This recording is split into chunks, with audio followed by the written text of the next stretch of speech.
Where are you from, Josie? South Shields. I thought. Well, there were three of us in this marriage. I just want to say, Liam, come and have a go if you think you're hard enough. I enjoy cooking bacon and stuff, working with flour. This is Your Welcome America, the podcast that explains what the bloody hell Brits are banging on about. In every episode, we translate British pop culture for America and American pop culture for Britain. You're welcome. Hi, babes. Hi. You speak. No, I speak. Well, we're struggling to speak because we're not together, are we? No, we are back to our stupid recording from different locations experiences because LA County has gone into another confusing set of lockdowns, measures. I don't know anymore. Safer at home, safer alone. I don't know. Don't know, don't care. Following it, but don't know and don't care. Yeah. I'm even trying to Google it now because something just came in today that changed things, but I don't understand it. So it's like in LA, you know, when you park somewhere and there's like like the parking sign and it's like no parking between 2 and 4 p.m. except other Tuesday. But meanwhile, if there's street sweeping, you can, but you can't if it's recycling day. It's like, oh, I don't know. Yeah, and it's like, if your car's electric, you can park here. If it is gas, you can drive off a cliff and kill yourself. It's just, yeah, no, I completely feel like, I guess it's that thing of, I guess everyone's experiencing back at home as well with the kind of like tier system and like different places being in different things. But here it just feels like one big disaster zone. Oh well. Yeah. How have you been? What have you been up to? Well, one thing I have been doing is, weirdly, this is very straight of me, rewatching some of the Bond movies.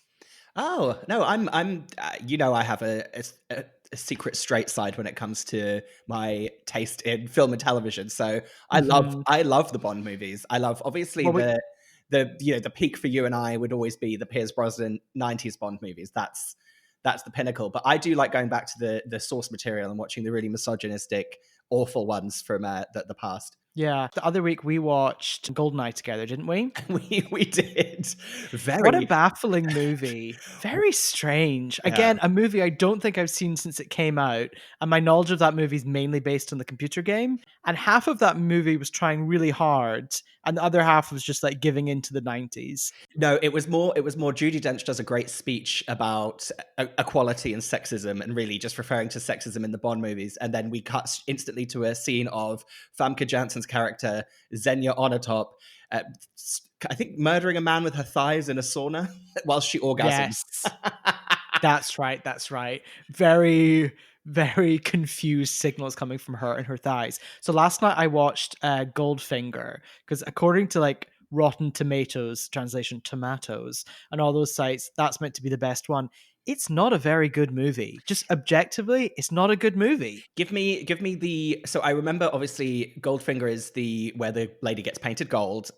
What's the villain's ambition and what is the main country that it takes place in? Then I'll be able to get it in my head. Okay. The villain, Goldfinger, who is, I don't know where he's from. I'll refer to him probably how he's referred to in the script, foreign. And he is trying to get a monopoly on all the world's gold. That's what he's trying to do. And he's trying to, because he owns lots of gold, but he wants to destroy the rest of the world's gold, so his gold's value will go up. Anyway, I think people love this movie because you're right. It has the lady painted in gold. It has Odd Job. It has Aston Martin for the first time. It has Sean Connery, who, in retrospect, was incredibly sexy. Oh, hell yes. I've never noticed this before. Oh, hot damn. He's the sexiest Bond by far. May I recommend your next one to be Live and Let Die? It's the Roger Moore one, but it's basically a kind of New Orleans voodoo. There's really problematic stuff in that segment, but it has Jane Seymour as the Bond girl. She's a tarot card reader. In my memory, it's a really fun Bond movie. So I'd be interested to In fact, why don't we watch that in our own time and either reconvene and talk about it on the next episode, or just text each other about it in real life?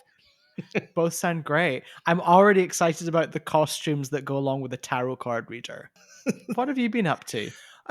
Just, living alone, etc., etc. Today, I decided to get out of the house because I have not left the house in a week. I decided that I wanted to see LA at its worst. So I popped myself along to Runyon Canyon for a hike. Oh, how is she these days? How's she getting on during COVID? Well, let's say that there's two main rules for Runyon Canyon, and that is keep your dog on a lead, translation leash, and wear a mask. And I'll say people were treating those as incredibly optional. Hmm. Lot of loose dogs and dangling, or not even masks to be seen at all. I would say I steal this expression from another podcast that I listened to called Watch What Crappens, which I love. There was a lot of mask pageantry going on, a lot of holding it, waving it, flapping from ears, just a lot of pageantry and no real application of it. But this is just for anyone that doesn't live in LA and doesn't know about the monsters that live here. Runyon Canyon is kind of a hiking trail just off of Hollywood. And it's the real kind of tourist trap hiking place to go if you're in LA. And it really is where you want to go. If you want to see what you think Los Angeles is like, you go to Runyon Canyon. I saw, people of all genders, all things. I saw people with faces so surgery they looked like they were trapped inside their own faces like a mask, which was really fun. I saw a girl hiking in like cut off denim like booty shorts and Birkenstock sandals up that the thing that you and me climbed. Yeah. Now here's the thing about Runyon. It may be like the most basic center of the city hike, but it is steep at the beginning. You know? Well, the girl in the shorts and the Birkenstocks, they were clearly from out of town. Again, none of them, not a mask in sight. They obviously didn't realize that you have to, if you want to do the tourist trail, you walk up the bit that's like the paved bit in the middle because it's the most gentle. So they'd accidentally gone up the West Trail, which is that one you and me did when I first moved here. Do you remember? And so that's the one where you literally at one point are kind of almost doing a rock scramble. She was not happy about that. Good for her. Wait, I want to know, my thing with Runyon is anytime I go, there's a lot of people walking up there playing music out loud. Was there any of that going on? Well, because I was alone, I was blasting a lot of music directly into my ears because I didn't want to hear, even though I thought it would be fun to hear what people were talking about. A couple of times I paused my music and it was so inane that I just pumped that volume right up. And actually, shout out to our new listener with the greatest Instagram handle, BList@Capital, for inspiring me and reminding me of the song I'm Over You by Marty McCutcheon, that I didn't have it on my phone. So I listened to I'm Over You by Marty McCutcheon while I was ascending to the greatest peak of Runyon Canyon. It was quite a beautiful moment.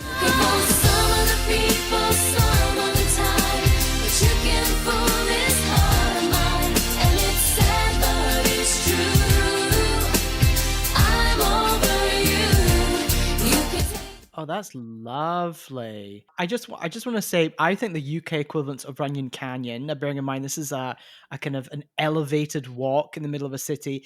In London, maybe Primrose Hill? Oh, absolutely. Absolutely. Maybe not as also notorious. Yeah, maybe not as taxing, but definitely it's got that kind of that vibe. It would be like a destination that you'd get on a cool things to do in London, What, from the 90s? Yeah, go to Primrose Hill. I think also for Scotland, the Edinburgh version is Arthur's Seat. That is the Edinburgh equivalent of Runyon Canyon. Well, I mean, I wouldn't know. I don't go to Scotland. Never been, never will. Won't cross Hadrian's Wall. There it is. refusing to cross Hadrian's Wall. Should we do some feedback? Yes.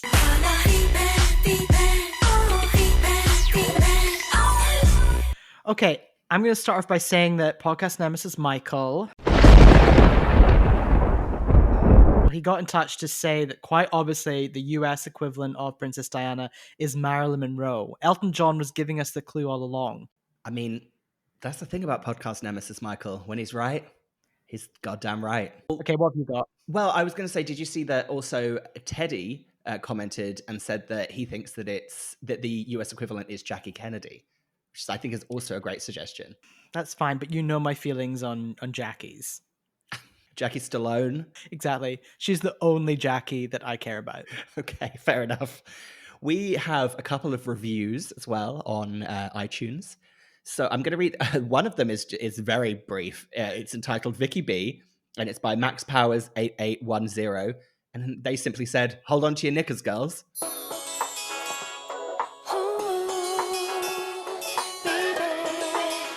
And we have another review. The title is Cultured! ! This is by C. Moore with a emoji of a raw piece of steak. So C. Moore, raw steak emoji. They say, I've never felt more worldly as I listen to this fun and informative podcast. The hosts have a great chemistry and a love for Janet Jackson. What more could you want? As the British would say, tune in. And they've spelt tune CHOON, which I really appreciate that. She's done well with that. I have to say, that does sound like someone who listened up until the feedback and then gave up. I don't blame them. That's a tough segment to get through. Okay, we have some more feedback from Instagram. Okay, we've got CLC. She thinks that Princess Diana would also have done Strictly, aka Dancing with the Stars. Yeah, I could see that. Think of the gowns. Also, she says, Argos is now owned by Sainsbury's, so you can get them inside the larger Sainos stores. So that's your Target equivalent. Although Sainsbury's is fancier than Tesco. Yeah, It is. So, I'm not sure. Yeah, the products don't quite line up in a Sainsbury's compared to a Tesco, but I do appreciate that. And me and CLC, when we used to live near each other in Southeast London, we lived near a big Sainsbury's, and me and her often talked about the joy of going to the big Sainsbury's for a shop. Had a Starbucks inside. Ooh. Did you get like a little coffee before doing the shop? Absolutely. Get yourself around there, and then it's got a clothes section, it had a toy section, sold everything. All the things I need, your clothes and toys. Do you know the big Asda that used to be near, actually it was on like the outskirts of my university. Apparently at certain time of night on like a Friday, like 10 p.m. in front of the meat counter is where people would go and like meet up and then go have sex. Have we talked about this before? Because I feel like I'm about to tell you a story about Asda that I think I've told you before. Wait, what's your story? Maybe we have done this before. When in my Asda near my university, we saw David Snedden from Fame Academy shopping, and my friend Caroline was staring at him, and he saw her, so she panicked, and I think she dropped a whole box of Scottish porridge oats, which probably was like a hate crime. Did the porridge oats explode? No, they didn't, but it caught David Snedden attention even more. He could hear the like pitter patter of a Scottish oat hitting the floor in Asda, and it really got him interested. That's very threatening to David Snedden. What's happened to David Snedden? I'm just doing a very quick Google. He was original winner of Fame Academy, wasn't he? He was indeed. Although I think the real winner was Lamar. Oh, if there's any justice in the world, he was the real winner. I actually still think Lamar's first song was good. Dance, dance, dance, makes me wanna dance. Oh, yeah. I just wanna dance with you. I just wanna be with you. I don't know if you know this about me, but my mother, Laura York, she loved Lamar, and she got tickets to see Lamar at the UEA, which is the University of East Anglia, where they would do there's kind of a gig venue there. And me and my mother went and saw Lamar together at the University of East Anglia nightclub venue. Oh, that's lovely. Was it a good gig? I honestly can only remember that song, but I think of my mum every time I hear that song. My favorite part of that song is when he says something about like the birds and the bees. I think one of the lyrics is literally the ooh, the ah, the ooh.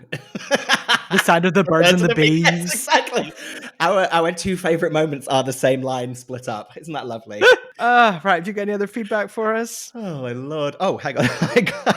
There was a bit of back and forth with Littlesbeth on Instagram. My friend Lydia. I'm not going to pretend she's some new listener. And it was a lot of talk about whether people in the UK hated Diana in the 90s. She says her mum, along with lots of other mums, were obsessed with her. She was like a kind of housewives icon because she escaped her depressing marriage. We then questioned her on Trish's obsession, and she went to Trish is her mum. She went to Trish for kind of an updated opinion on Princess Diana. And this is what we got back. Trish has confirmed that, at least from her opinion, everyone bloody loved Diana. She got a bit carried away and went into an extremely long diatribe about the ins and outs of it, which I won't go into, but I will share that she referred to Charles as a miserable little twerp. So take that what you will. Twerp. Well, I'm just going to come right back at you. And my 90s mum, Carol, that's right, Carol, another great 90s mum name. I remember the day Princess Diana died, my mum wore a red jumper, quite specifically, and went shopping in the middle of Glasgow in protest. I don't quite understand what she was protesting against, but she was not happy that everyone was incredibly upset about it. Confusing. I mean, what a bold stance to take. And also, again, one of those little pieces of information that really makes me understand you more as a person. Well, and also, well, speaking of that as well, speaking of my family tree, we had Return of the MC just inquire over Instagram some questions about Egyptian grandma and whether she's still alive, and I said she's very much dead. She's in the afterlife, sending us curses. So just an update on Egyptian grandma there. Fantastic. Now, we should tell you what on earth this show is about. Every episode, we take a British topic. It's from pop culture. We discuss, dissect, work out the US equivalent, and then we take an American topic and do the same thing. Right, should we get into it? Please.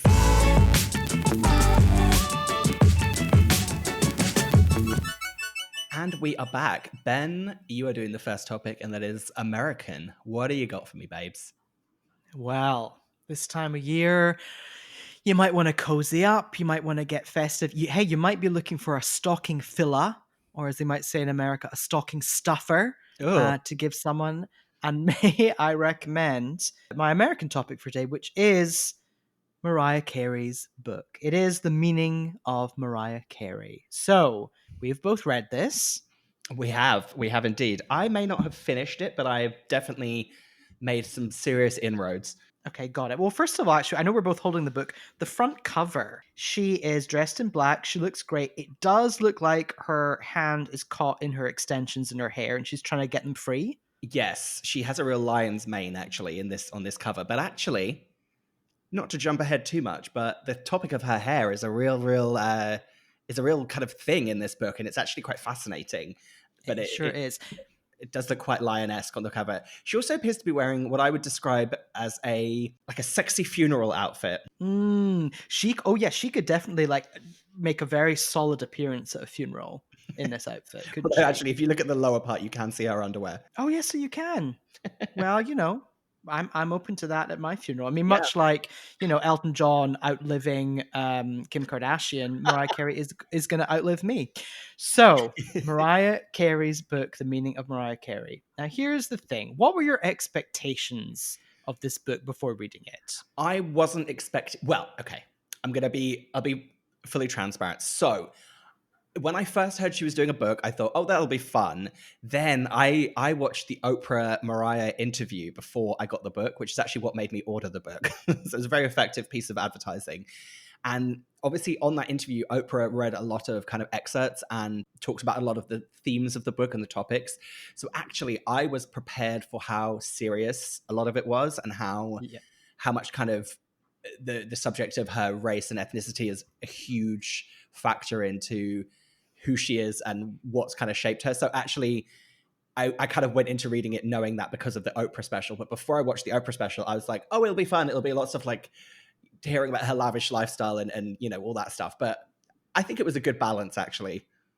Yeah, I agree. I didn't watch that Oprah thing. I thought it was going to be a fun and frivolous romp. I mean, it's called The Meaning of Mariah Carey. I thought it was going to be like an A to Z translation, A to Z of fun things from her life, like B for butterflies, H for honey, the hit song. But no, it is intense. Her childhood in particular and growing up was rough and it was very bleak and unsafe. She had a complicated relationship with her family. She still does to this day.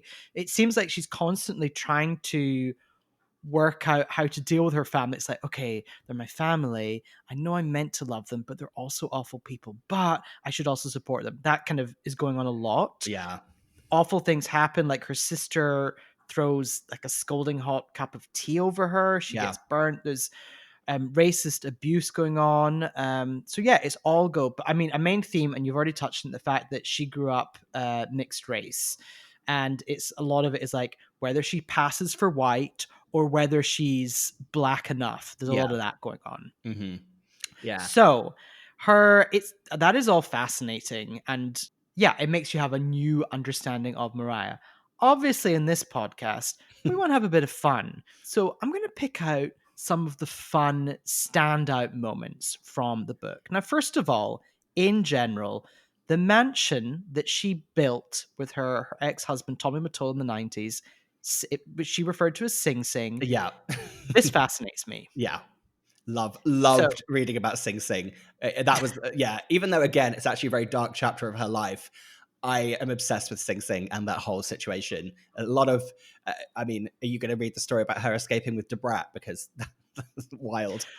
Well, yeah. So the mansion was built in upstate New York, and she was essentially never really allowed to leave it because her ex-husband Tommy Mottola was so controlling. But yeah, there is one story where Debrat comes over and they're recording a song or having fun, and they decide to go out and get fries from McDonald's. Is that right? I think so. And they just run off to McDonald's, and it causes like a whole thing. Wait, does a helicopter come for them, or have I made that up? I don't remember, but I do like the idea of Tommy Mottola chasing her down in a helicopter. What, through the drive-through? Yeah. So yeah, Sing Sing in general is fascinating. It's very like 90s gauche, throwback to, I don't know, Roman columns and everything. But maybe my favorite fact about it is the fact that it burned down. Yeah, it was very Versace-esque, isn't it? It's got that kind of Versace or Versailles. Maybe I'm getting those two things mixed up. Maybe I'm actually combining those two things.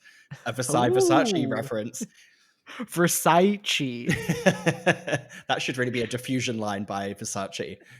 So yeah, essentially this house she built and lived in the 90s, and then she sold it and moved on and got her divorce. And then at the end of like a chapter, she just says something very throwaway like, yeah, and then later years the house burnt down due to faulty wiring. That's it. Faulty wiring. She built that house from the ground up, so I think she did that. It was like a fail safe that she built into the house. She was like, if I'm still stuck here in like 10 years time, the whole thing's going up in flames anyway, whether I'm here or not. Yeah, it's very much like a Mariah video, like in the middle of the night. She's dressed as like a kind of sexy undercover spy, like going around with some pliers, like cutting wires. Yeah, I definitely think one of the things I was more surprised about with the book is that it's a lot less of a journey about her music. I mean, it is about her music, but I didn't feel like I got as many kind of, music video behind the scenes stories or those kind of things, as much of it being actually a genuinely very touching and a difficult kind of memoir. I was expecting like, basically I wanted to read a book where we would forensically pick apart not just the original Heartbreaker video where she fights herself, her evil alter ego, is she called Bianca, the British evil brunette Mariah? Bianca brunette, B&B. Yeah I want to break down the Heartbreaker original video and then the Heartbreaker remix video, because as you know, the Heartbreaker remix is maybe my number one favorite song of all time. I think I can Whoa. I can rap and sing the whole of the Heartbreaker remix from memory. I'm not asking you to do it right now.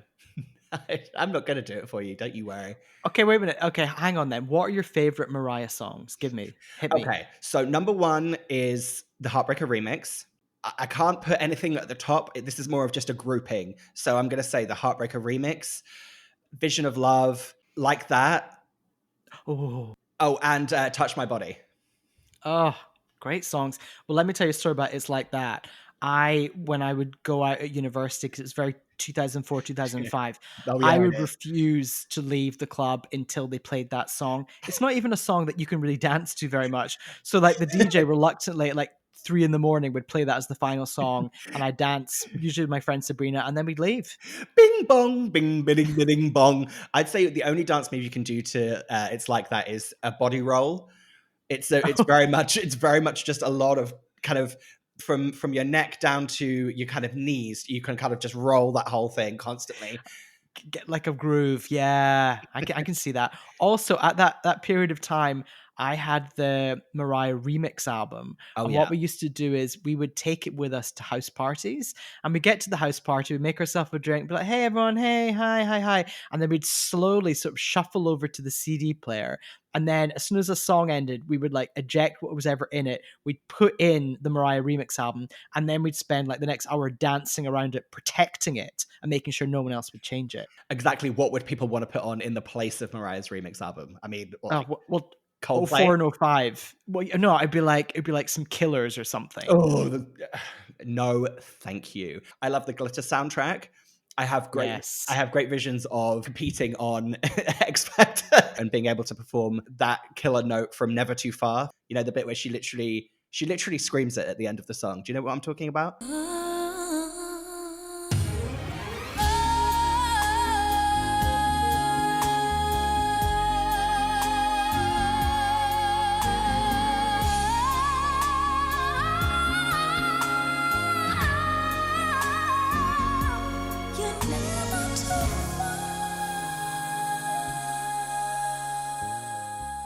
Wow. I mean, you can't see me right now, but I've stood up and I'm applauding. And I'm seated beside Kelly Rowland, Simon Cowell, Cheryl, Danny's there as well. It's a very big panel this year, and we're all just applauding. Not Talisa.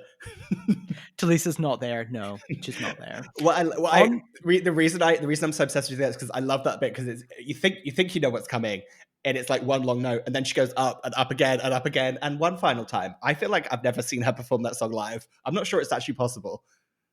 Anyway. Oh, no, I don't think so. But on the subject of glitter, I'm turning to page 235 of Mariah Carey's book. And there is a great section.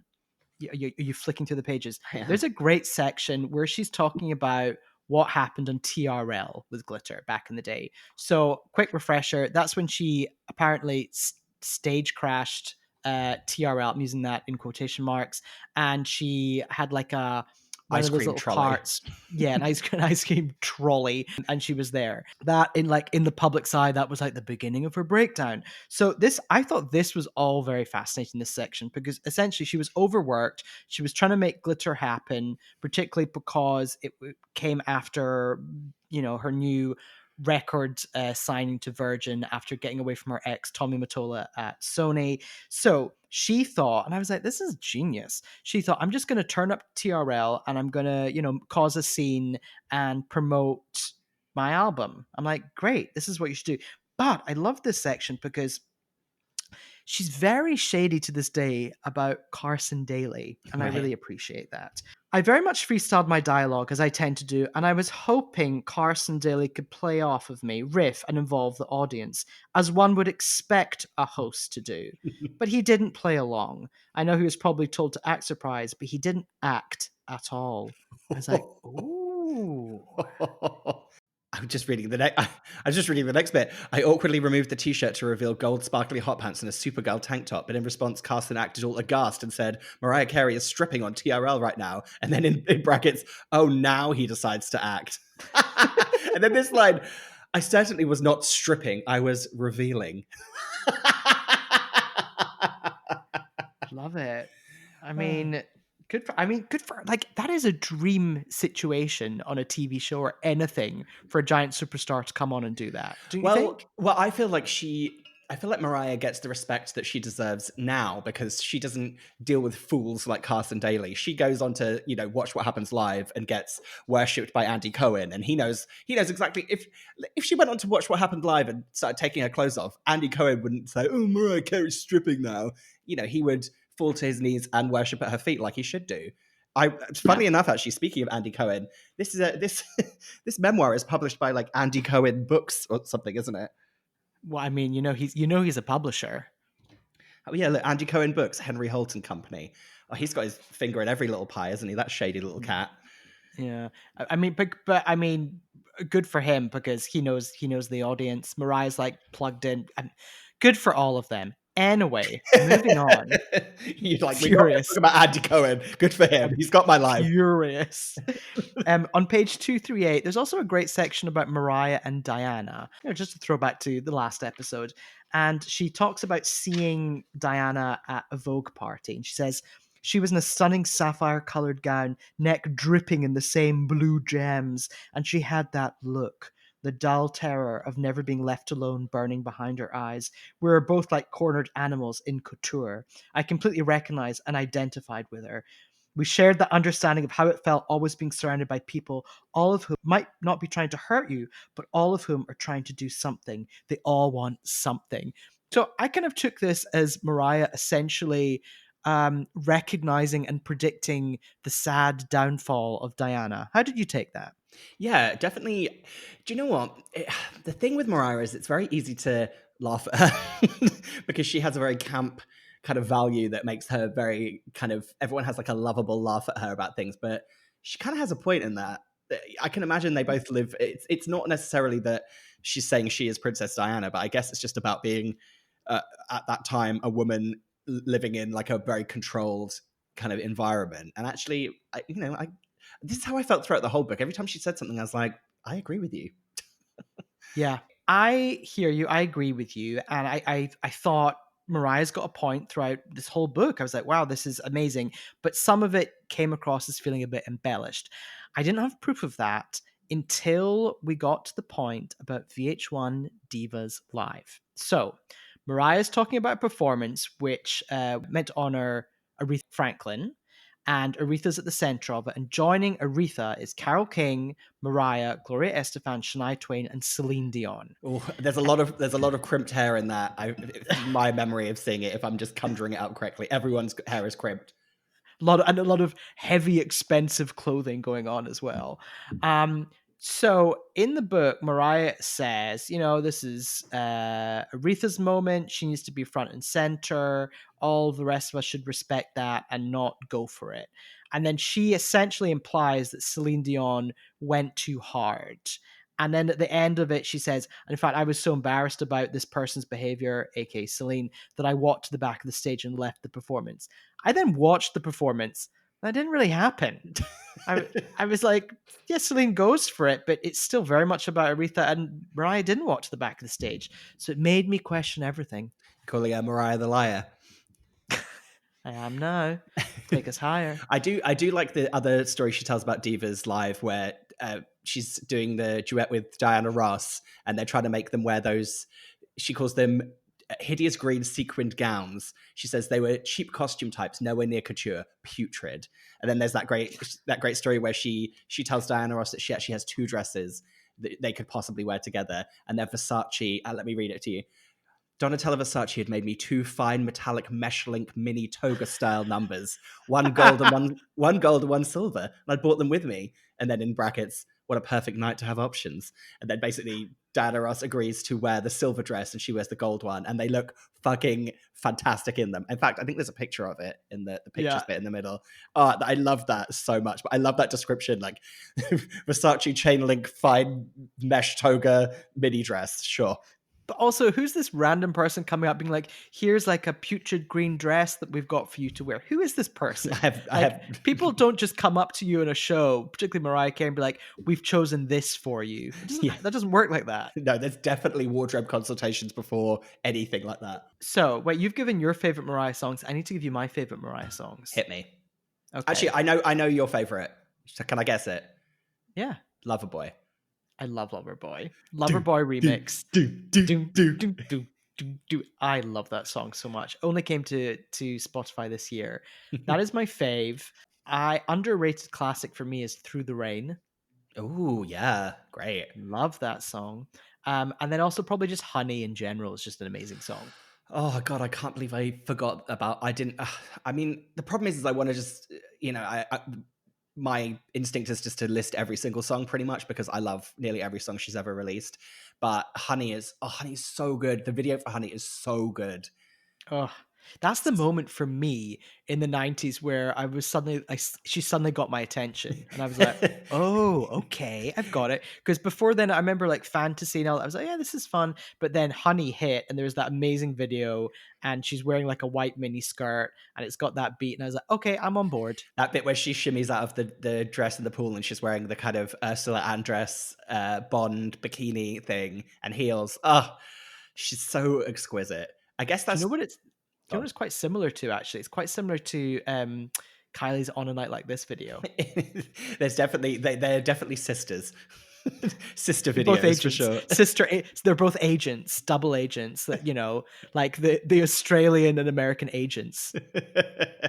When did Mariah click for you?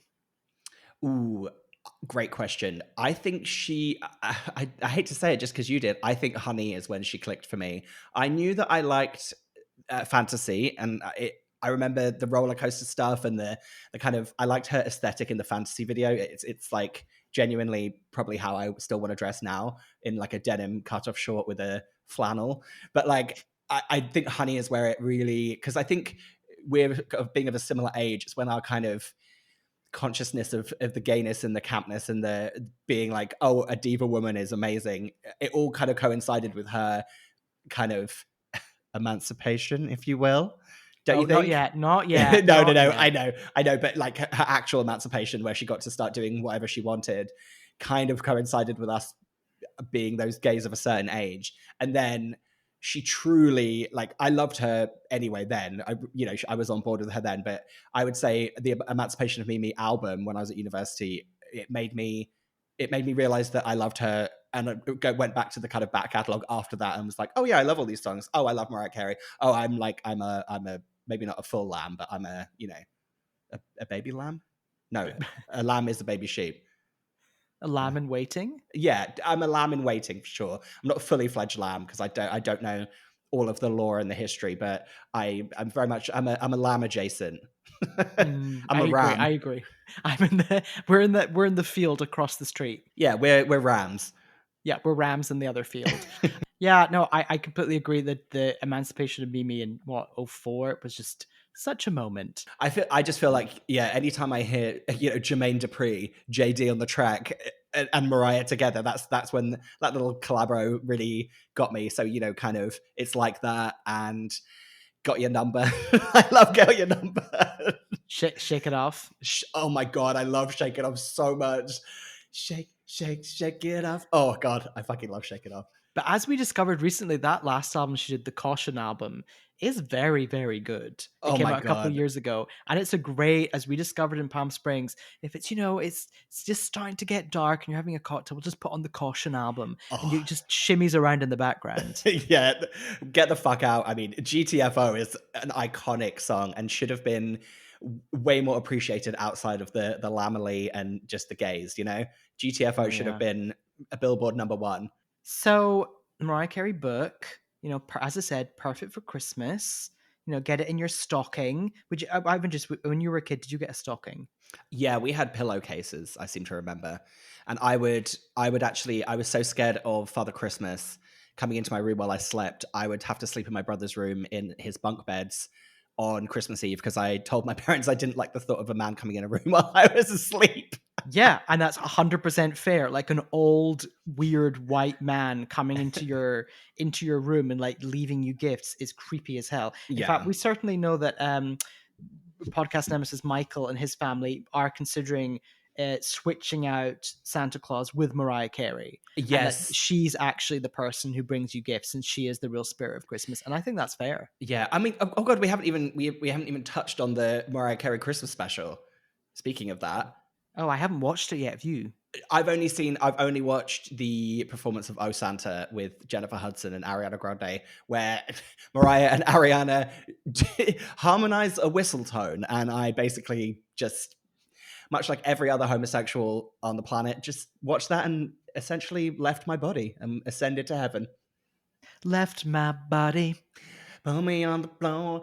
There's a line in Touch My Body. Me and my friend Lydia could never quite work out what she was talking about. And it sounds like she does like an ad lib, and it sounds like she says, "Let me put my face around your waist." Let me rub my face around your waist. We're always like, what does that mean?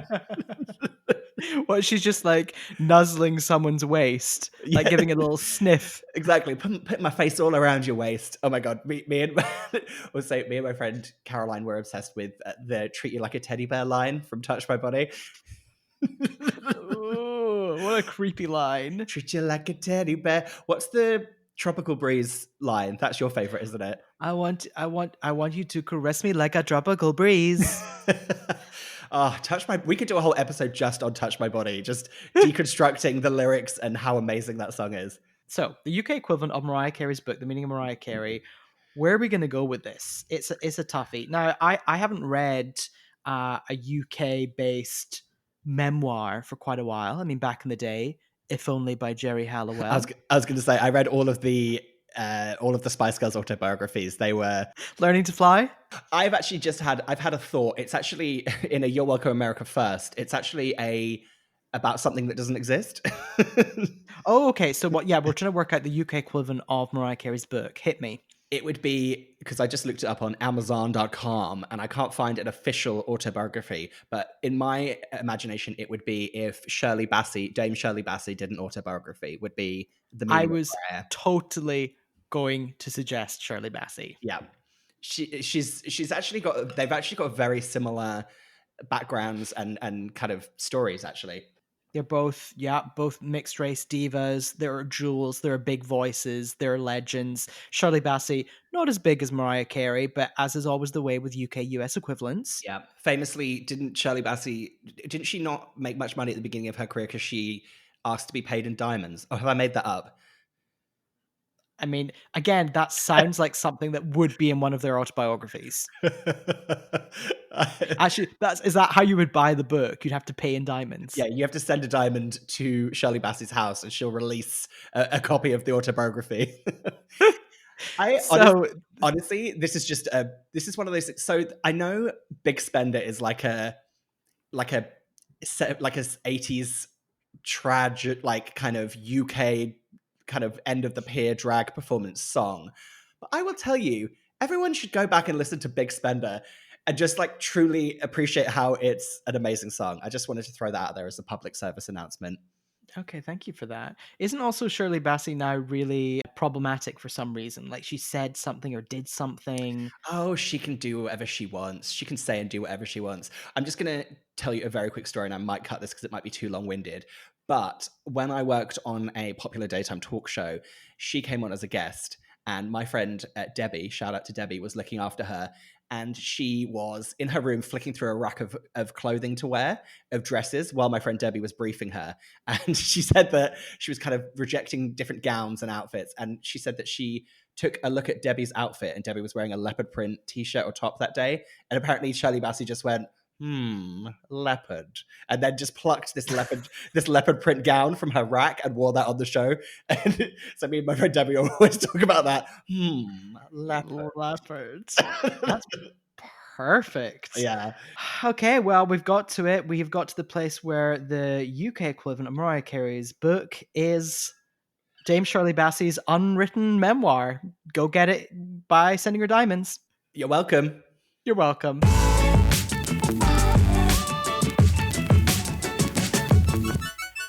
Okay, we're back for our next topic of the episode. We've done America. You're welcome. We're now going to do something British. Fraser, what do you have for us?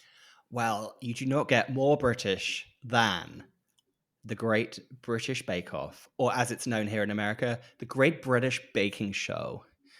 I'll be talking GBBO or Great British GBBS. Anyway, that's what I'm going to be discussing today. So basically, the latest series or season, series 11 of Great. I'm just going to call it Bake Off. For any American listeners, I will be calling it Bake Off. Okay, just deal with it. So yeah, the latest series has just finished on last week on Channel 4 and on Netflix here in America, and it made me want to talk about all things Great British Bake Off. So I just want to kind of start with a disclaimer, which is always a good sign, which means I'm definitely going to make 1,000 mistakes. But I came to Bake Off a bit later throughout the process. I came to Bake Off around kind of series. Do you know what? I'm a goddamn liar. I was just about to be like, I didn't come into this till really late. And I'm looking at the Wikipedia. I started at series 3. So actually, I actually didn't watch the first 2 series. But basically, when Bake Off was kind of getting really popular, I was very resistant to it because I hate cookery and I hate cooking shows. But then actually, cookery translation for the US, cooking. Yeah, and then I actually realized that that's not what the TV show is about at all. So just a quick overview.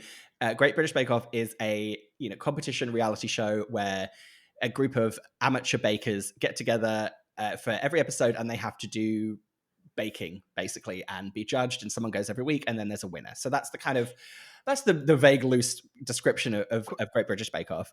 Question for you. Is the prize still just like a bunch of flowers and a pat on the back? No, so actually, if you're a runner-up, you get a bunch of flowers. If you win, you get a Great British Bake Off cake stand, a glass cake stand with the words Great British Bake Off like laser etched into the top of it. So actually, you get a pat on the back and a glass cake stand. Great. So actually, you're giving me a good entry point to talk about what makes Bake Off it's a uniquely British thing. So the show, I think the show concept came from whoever developed it said that it came from the idea of in America they do bake off competitions, but then it was that combined with the idea of like a village fete. So that's kind of how the concept of it came up, and actually that's what the whole kind of aesthetic of the TV show is like. So in Bake Off, they take in the TV show, the whole thing takes place in the Great British Bake Off tent, which is essentially a marquee. Do they say marquee here? They don't, do they? They say marquee is like the marquee of a building, like the sign of a building. Yeah, but they don't say marquee like a big old tent that you go in. You have a big old drafty flappy tent. Big old drafty white tent that you have like your dad's 50th in. but only if the garden doesn't have a slope, because if it's got a slope, it's a nightmare. So the aesthetic of Bake Off is very like country fete. So the whole thing takes place in a big marquee. Every series they have it in a different. Oh, actually, that's not true. It's moved around a few times, but it's always in the gardens of a stately home. So it looks very, very, very pretty. The decoration and the kind of set design of the whole TV show is very British and quaint. It's bunting fucking up the wazoo. So much bunting. So much bunting, you can't handle it. The whole aesthetic is classic British fete, summery kind of vibe. And that's what they go for. I just wanted to, before I kind of get into talking about the things that I love about Bake Off, what's your Bake Off story? Because I feel like you have never seen an episode of it. So I've seen bits of it. The coziness of the show makes me really like I'm gonna have a panic attack. Like I picture the show of people baking cakes and things. I don't bake. I'm not that interested in baking. But I also picture people at home just eating cakes while watching a show about cakes, and it just makes me all explode. See, I had a very similar thought about it before I properly got into it, where I was just like, I hate baking. I'm not interested. It's too twee. You know me as well. I'm a contrarian. Like I love nothing more than going against what everyone's doing and refusing to give into it. Then I started watching it, and actually that's when I went back to watch old seasons after I watched like one of them. I think it was with my housemates in London. They were watching it, and I was like, fine, I'm going to watch Bake Off, whatever. This program's stupid. And I was like, this program is charming and lovely. And I went back and watched. That's exactly what I did. I went back and watched from season 3 because they were all on Netflix. So actually, I am a liar twice over. I actually got into it much later and then went back and watched early seasons because I enjoyed it so much.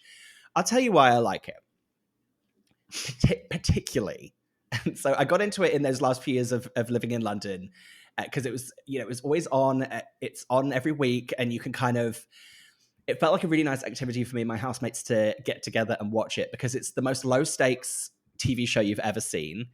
They go out of their way to edit and do the show where nothing bad ever happens.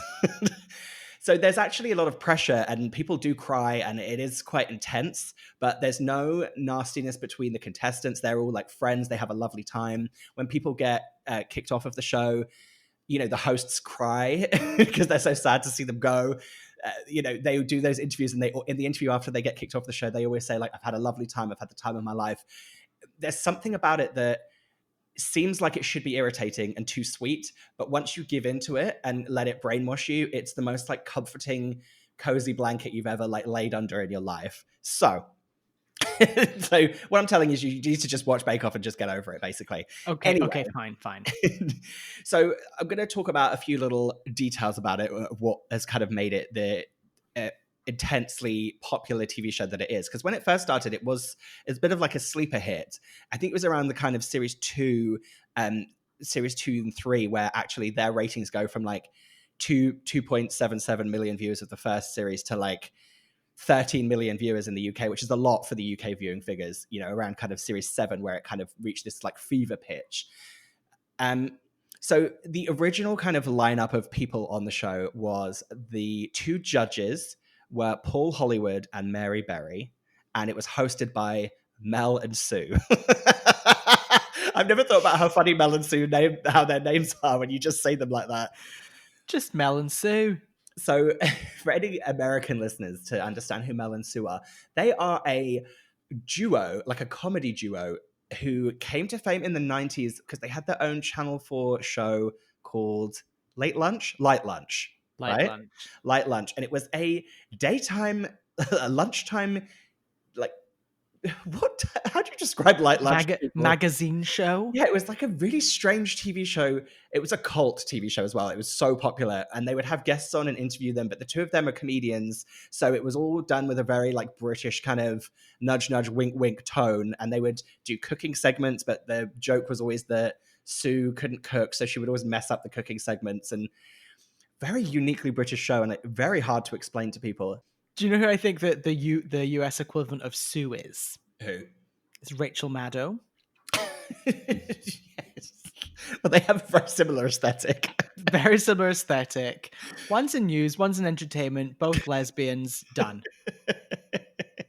Imagine if like Rachel Maddow and Amy Poehler decided to host a show about cooking. Exactly, done. And then obviously Paul Hollywood and Mary Berry are the judges. So Paul Hollywood is famous for kind of bread and baking. He looks like an old like silver daddy from like the gay community, very like gray haired and piercing blue eyes, and kind of paunchy, but in a way that a lot of like, to use a term that they would use in like The Sun, he really gets like housewives' pulses racing. And he's got that kind of skin tone, like he's just been on like a little vacation. You know what I mean? He's been a little trip. He's got a bit of color. Always looks like he's just come back from Spain. Yeah. That's his whole vibe. And then Mary Berry is a kind of very beloved, very old lady who is famous for kind of her lovely recipes. She's kind of a Delia Smith, but an older, recipe cook, essentially, is what she is. Famous. But she's now gone. She's no longer on the show, is she? She's not gone. Make it sound like she's dead. So yeah, that's a big part of Bake Off's kind of identity for the first 7 series, that it was on BBC One. So it's a BBC show. It was BBC Two to start with, then BBC One. So it's a BBC show, which actually really grounds it in Britishness and tweeness and kind of comfort, because that's the BBC's whole kind of vibe. Then in 2016, in a controversial move, which actually set the UK aflame. It was very similar to the recent election that just happened here in America. The country was divided. And basically what happened, the production company that made Bake Off sold it to Channel 4 instead of renewing their contract with the BBC for more money. And people lost their fucking shit.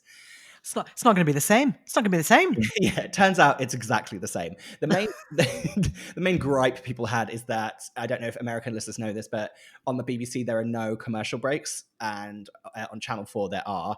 And that was a big gripe everyone had. So they said they didn't want to watch it with ads. But again, everyone got over it. And most of the time, if you're watching it on demand anyway, you don't have the adverts. Anyway, let's not get into the semantics of on demand. So that was a big controversial move. And then with the move to Channel 4, there was a shakeup in terms of hosts and judges. So Mary Berry, or Beza, as some people like to call her, which I actually don't, because I think it's incredibly disrespectful to her. But Beza decided that she wanted to kind of stay with the BBC aesthetic, and she didn't like the fact that they'd sold it to Channel 4. So she left, and they replaced Mary Berry with Prue Leith. Basically another older famous chef, cook, baker, whatever you want to call her. But this time around, the thing about Prue is that she's a little more fun. She likes a drink. She's Oh. like, Prue has a real kind of, she has a very particular aesthetic as well, which is kind of like a mad art teacher. She always looks like a mad art teacher. Her outfits are really crazy. She has these kind of funky glasses. They're long-running joke is that, yeah, she loves a drink. So anytime someone's making something with alcohol in it, it's all, it's all very fun. Oh, keep Prue away. Oh, Prue, Exactly. you'll like this one. Exactly. And then Paul Hollywood stayed. And then in a move that confused and weirdly makes a lot of sense, the Mel and Sue, the hosts, decided to not move to Channel 4 as well. And they replaced Mel and Sue with Noel Fielding and Sandy Toksvig. Oh, How do I we mean, explain, how do we explain Noel Fielding and Sandy Toksvig to people? Very difficult. So Noel Fielding is part of the comedic world in the UK where he's very heterosexual but incredibly eccentric. Yes. So it's quite hard. There is no US equivalent of that because gender and sexuality lines are very, very, I don't know, like drawn with a felt tip pen in the US. A There's Sharpie. no room for with a Sharpie, exactly. So yeah, he is that. And then Sandy Toksvig is just the most wonderful, intelligent, funny, older lesbian. But what is who she? Is she a TV host? Is she a what is she? What is Sandy Toksvig? Wait, let me see what Google. I tell you, have you ever dealt with Sandy before? I haven't. No, is she a dream? Oh, she is an utter joy and delight. And I had after one show we worked on, had a lovely like glass of red with her after the show. It's lovely. She is apparently a writer. Well, writer, comedian, broadcaster. She's very Radio 4. Yeah, She's very like she is a host of shows, but she's incredibly intelligent. And it's yeah, like if you were doing a well-respected PBS show and you wanted a historian to come on who's actually okay at talking on camera. It's that kind of person. yeah, and she hosts like she goes on like as like brainy quiz shows in the UK, like QI and like all kinds of stuff. Anyway, I can't get too in the weeds with Sandy Toksvig. Needless to say, when people bandy around the term national treasure, I'm normally like not that into it, but Sandy Toksvig is a goddamn national treasure. Love And her. American viewers who still didn't understand who she was still knew that she was amazing. I've heard that on other things where they talk about it. And then basically, that move to Channel 4 when especially when Noel Fielding was announced, people were like, what? This is so stupid. He's terrible. But actually, I'm going to tell you something. Noel Fielding is very, very good on hosting Bake Off. He leans into the fact that he knows nothing about cooking and baking. When he reads out the challenge of what they have to cook, he often says, I don't know what I'm talking about, or he'll often say, I don't know what I just said. A lot of the jokes are based around the fact that he doesn't understand anything that's happening. And then also because he has this kind of this like fun goth vibe, in the past like few series of the show, anytime there's a contestant who is a bit like kooky or like alternative, he really like zeroes in on them. And a big part of the show is the hosts of the show walk around while the bakers are making stuff and talk to them. And he goes into these kind of flights of fancy and kind of whimsy with the contestants that are, I'm just going to throw out there, are fucking delightful. There was one contestant, I'm going to get into the contestants a little bit. There's one contestant called Elena. And she, I can't remember where she was from originally. She lived in the UK, but she was from like Transylvania originally. I might have made that up, but basically her whole thing was that everything she made was like Halloween themed and spooky, and she loved anything to do with like spiders and ghosts and monsters. And him and her, they loved each other. There was so many scenes of them talking about how much they loved vampires and ghosts and things. Anyway, that's that. And then actually the latest series, Sandy Toksvig left, and they replaced her with Matt Lucas from Little Britain. And I will say the balance is off. Him and Noel, the whimsy level is way too high, and we need just one whimsical person. And Sandy was like she brought it all back down to earth. So I'm not so sure about. Sandy's very solid. Like you can trust her with anything. She'll like keep that ship sailing. While everyone's like having a run around on deck, like singing songs and wearing outfits, Sandy would just hold that rudder, keep it straight, and on they'd go. Yeah, and it's definitely flown off the rails a little bit with those two kind of as the hosts. I think there's something that you've pinpointed here. The whole concept of the show, it's like British baking is so traditional, and that just infuriates me because it's just harking back to times where you and I might not have been accepted in society, and that just Yes. makes me really angry. But then, if you examine it closer, you've got people like Prue, who's incredibly eccentric. You've had Sandy, who's like this older, intelligent lesbian. You've got Noel, who's all over the place. Yeah, So if you and examine it closer, it's very off the rails in a wonderful way. yeah, and actually the casting of the contestants is always really good in the sense that it reflects the UK as an actual place, not like the kind of white utopia of village fates and baking. So actually, they always have a really good diverse, group of people. They have people from all different, I hate to use the term walks of life, but it genuinely, they have it's always a really well cast show. There's often a lot of like queer representation on there. And but also the thing that's so brilliant about Bake Off is none of that is focused on. So in fact, I was actually watching an older season of the show, and maybe it was this season. I can't remember. Anyway, what I'm trying to say is I was watching one of the seasons of the show, and one of the contestants, he has had a prosthetic leg, and sometimes wore one of those kind of, like Reading blade things.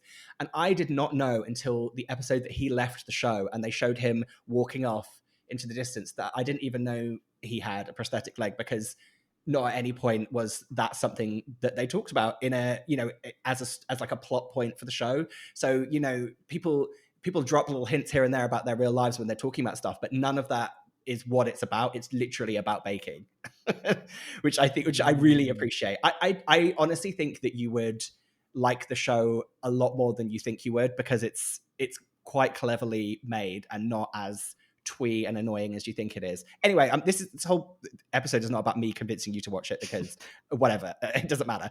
But real quick, so one of the kind of the things that Bake Off is really famous for, is this kind of niceness and kindness, and it being a competition show, but they help each other.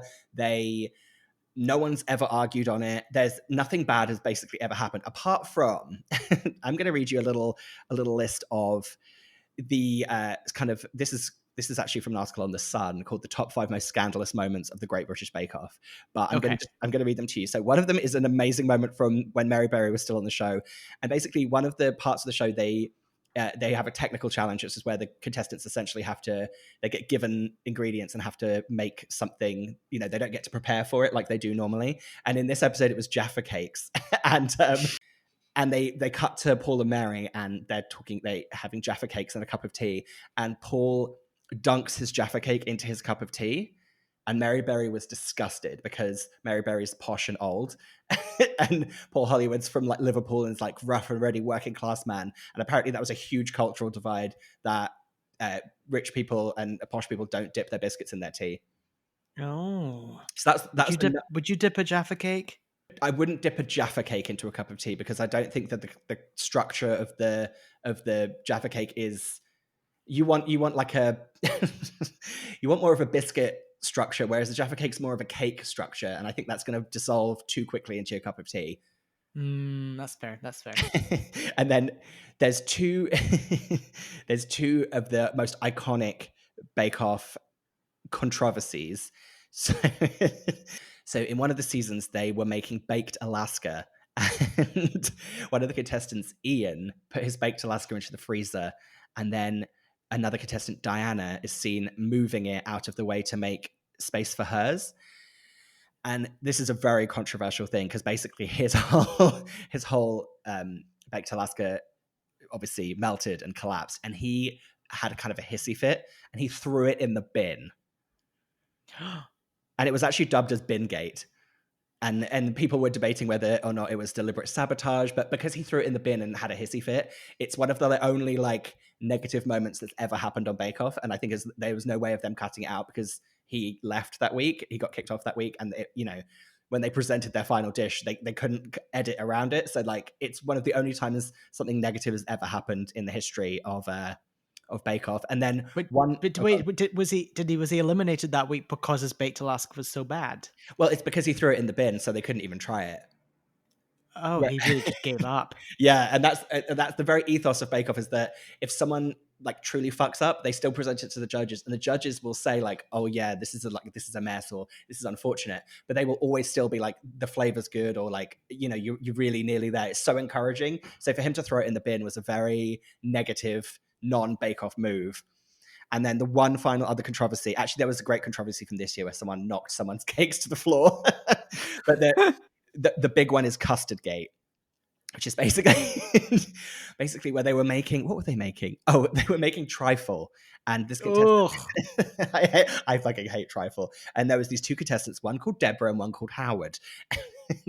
Deborah was like a lovely, like mousy older lady, and Howard was like a great, like old kind of Kenneth Williams style old gay. And I think he was, and maybe I shouldn't be just throwing around slurs about Howard.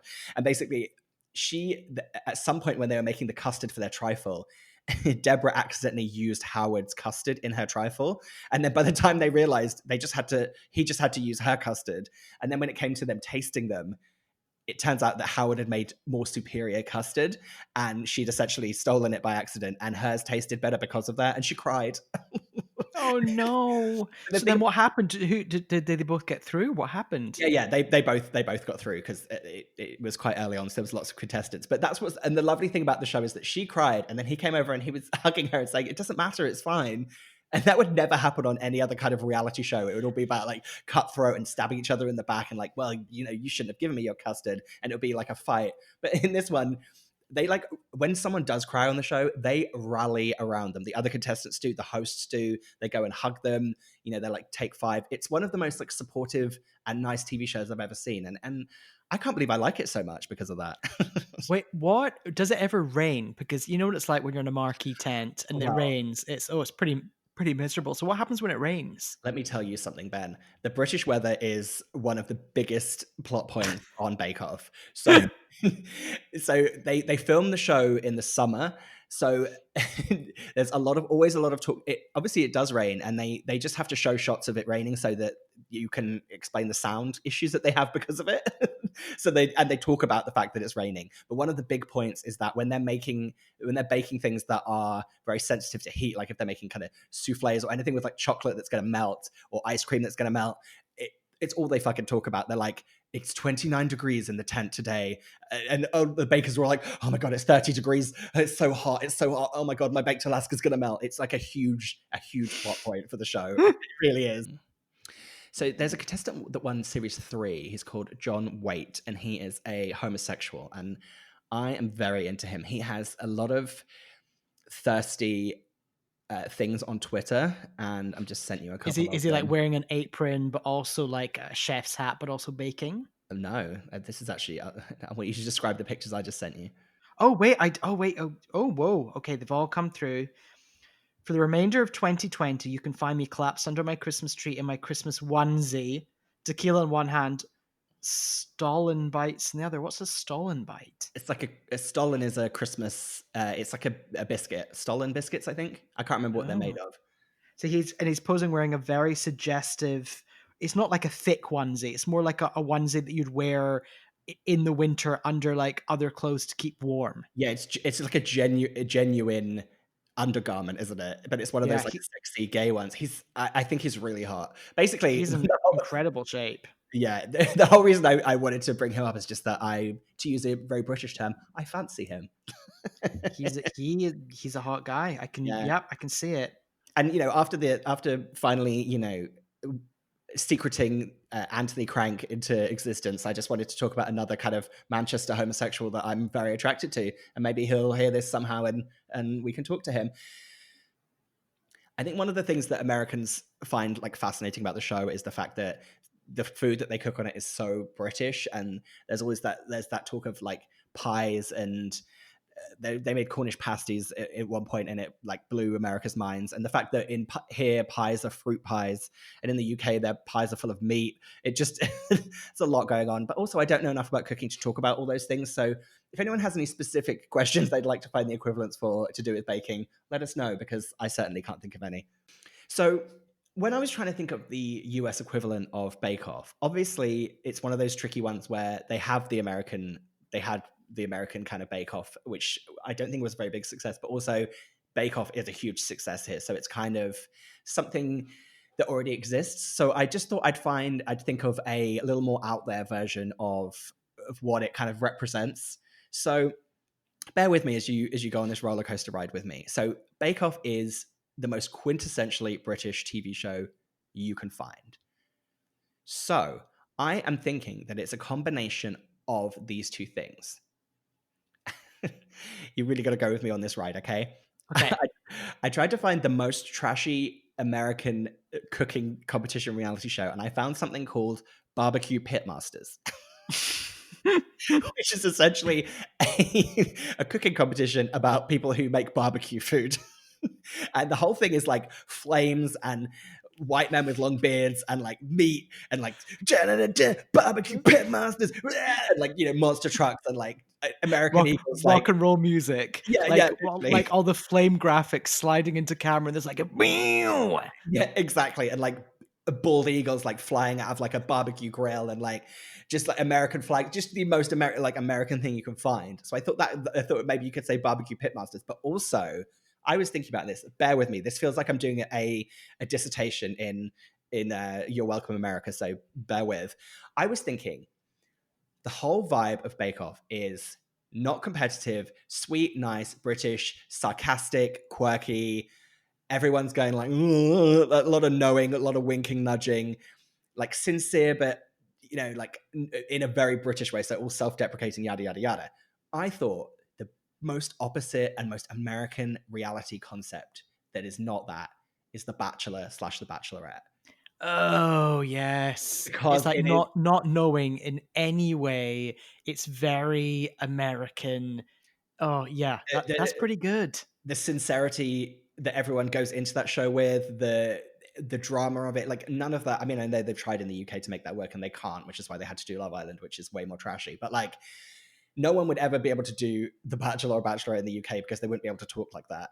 And that is such a uniquely American kind of glossy thing that they do. So I'm kind of going to propose that the US equivalent of the Great British Bake Off is The Bachelor Bachelorette fused with Barbecue Pitmasters.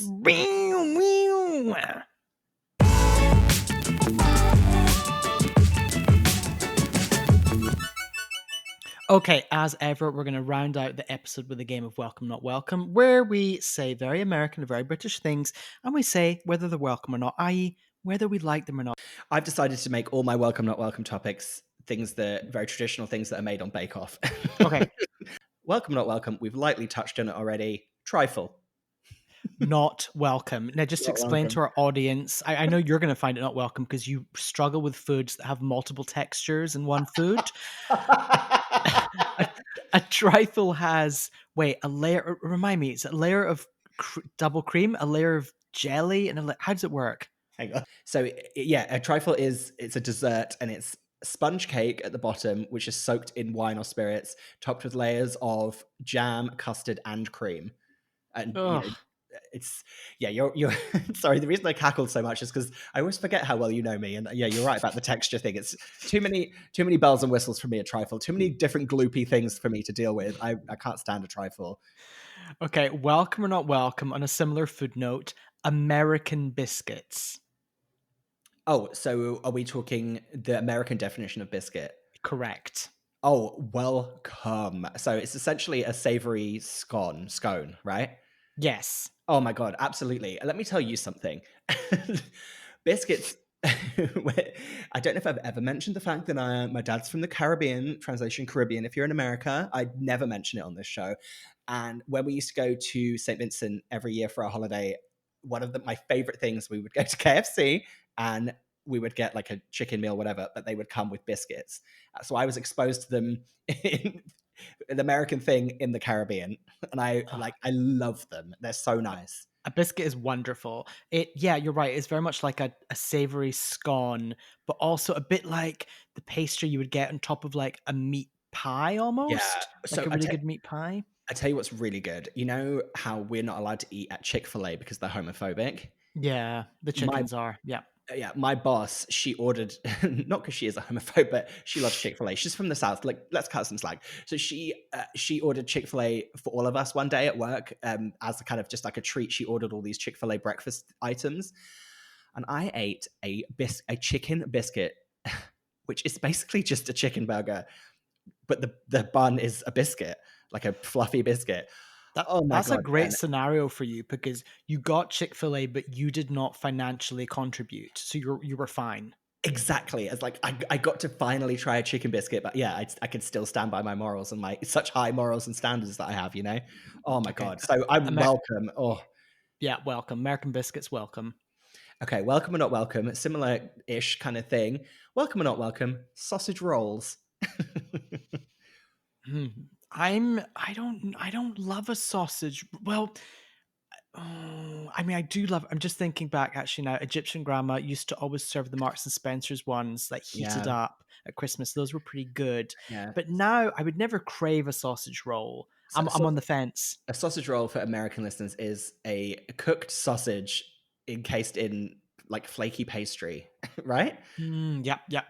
Yeah. Oh, see, you know how I'm basically a vegetarian, but again, not because of morals, but because of my brain being wired incorrectly. So despite the fact that I don't eat meat, what I do really love is a cheap sausage roll. So do you remember my mum always used to cook these because my mum was a terrible chef and mother when it came to providing food.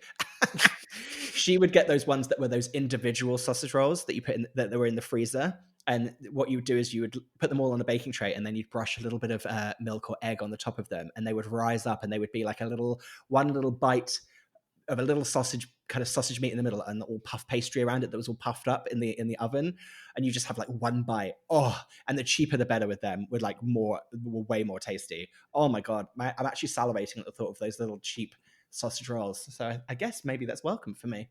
I'm gonna go. Not welcome for me. Sorry. Well, doesn't surprise me. Right. That is the end of our episode. Thank you all for listening. Please rate and review us on Apple Podcasts. Follow us on Instagram and Twitter. Send us some feedback.